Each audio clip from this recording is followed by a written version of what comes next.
I mean, you feel it. You actually feel the fear before you actually see the entity. Mm-hmm. And so a person like you, we would think that you would not be afraid because you are so conscious of your interaction with these beings that I'm surprised to hear you say that you're actually afraid. Are you afraid to this day, or are you talking when I have past these tense? incidences happen, yeah, you still have that fear. I mean, that fear is there. Okay. Even more so because you can feel the fear they have. Okay. We're a very dangerous species. Sure. So you better believe if they fall into our hands, there is that fear. Okay. So, and this is part of the reason why I'm going to assume they approach you as a communicator or interfacer, as you call it, right? Well, they're very concerned about our well-being. Mm-hmm. And a lot of people say that can't be so. Yeah, they are. We've done terrible things to ourselves. And they know this. Mm-hmm. And they're trying to understand certain things about us. And I think at the same time they're exchanging information, saying, hey, here's what you've done to yourself. I think that ties in a lot with some of the abductions that have taken place. I think it ties in with some of the cattle mutilations that have taken place. And I think it ties in with some of the people absolutely disappearing off the face of the earth.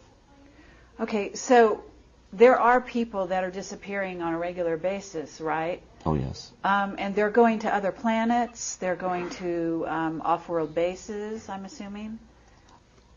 I don't have the answer to that. Okay. Now, if you're asking me if I could have left here, possibly. But, like I say, there's a purpose. And I don't know what that purpose is. Is your mission to make people aware not only of the other entities out there and other, races and so on, but is it also to perhaps prepare or to warn of some event? Because you seem to be alluding to some event that you don't even know about. As 2 points far out, they're becoming closer and closer together. To eventually, and we ultimately know it's going to happen, contact's going to be made. The NASA Department of Astrobiology held a conference in 2000. Forget the Brookings Institute report.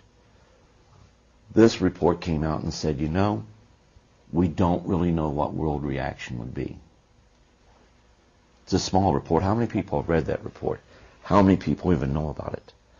When we say that we can accept the reality of visitors being here, we mean us ourselves.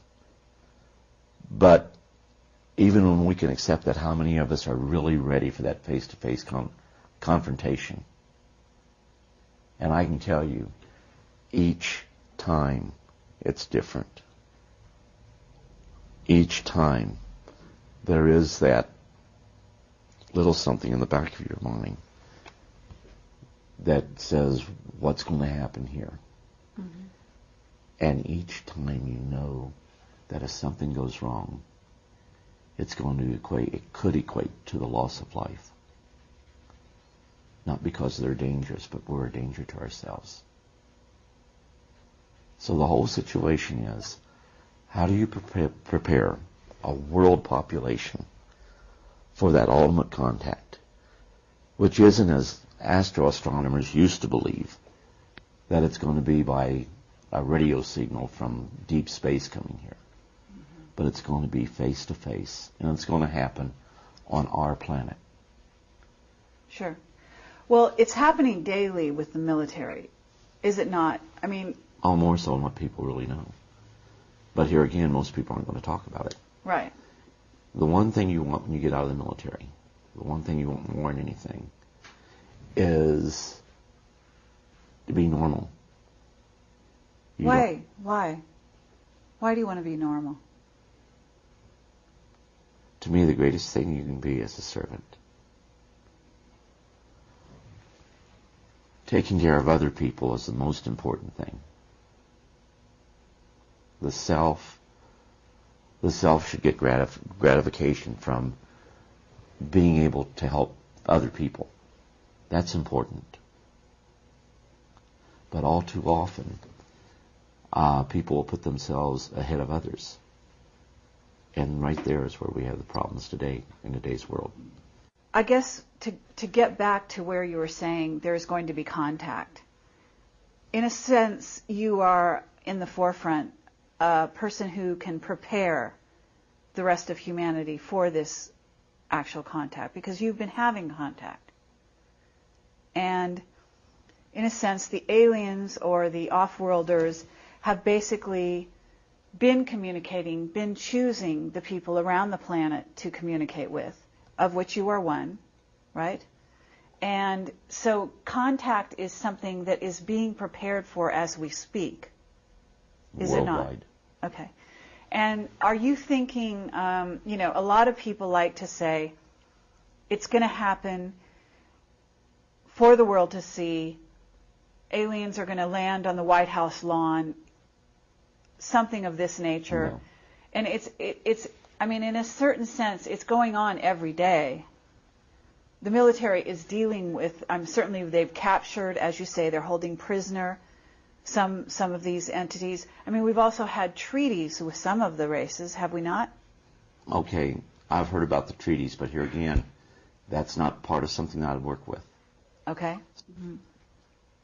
Well, I'll tell you this, I think by 2016 that something better have happened, because of 2016 I think we're going to have to announce to the world that there's a probe that comes very close to the Earth every 15, 20 years. We've been calling it an asteroid. It's not an asteroid. Mm-hmm. But it actually, in reality, is an artificial probe. In other words, somebody else put it here. They have found us a long time ago. The technology will probably be pretty much on par to, say, Voyager. It will be old, antiquated technology by all their standards. So what are you saying? Is this probe, I'm do you know what saying we race? already found it. Uh-huh. Our paradigm says that it can't be a artificial craft of any sort. Therefore, we refuse to accept that and we call it an asteroid. I'm talking about BG 1991, roughly 30 meters in diameter. Highly polished surface. Asteroids don't have a high polished surface. Took corrective course changes to avoid collision with another asteroid. That don't happen. Mm-hmm. This one it did. So, what race is this from? What planet, do you know? I don't know. Do you think that the aliens have given you an upgrade, have modified your DNA in any way? Are you aware that that your abilities have been augmented or have grown? Yeah, but you try not to use those because you know of things that's going to happen before they happen. Mm-hmm. And a lot of times you can't do anything to change them.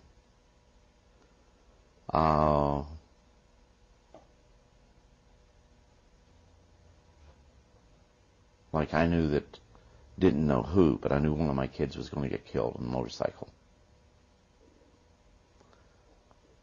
And that's hard. Before my son was killed, on the Wednesday prior to that, I knew that he parked the motorcycle in the back of the car. I knew I could go ahead, back up over it, and run over it a couple of times. But I also knew that the family would not understand that I did that to stop what was, let me rephrase that, as an attempt to stop what I knew was going to happen. So you're a precog. This is what they call a precog. You knew in the future before it happened, and that you were not able to necessarily change it or stop it. But there's a reason why things happen. You must agree.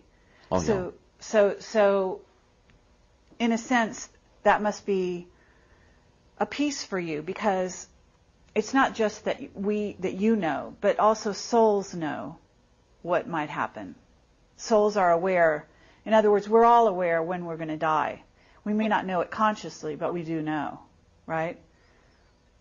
So in that sense, I mean, it's not your responsibility either to prevent a happening or not, if that's something, in a sense, that we as souls agreed to the scenario happening, right?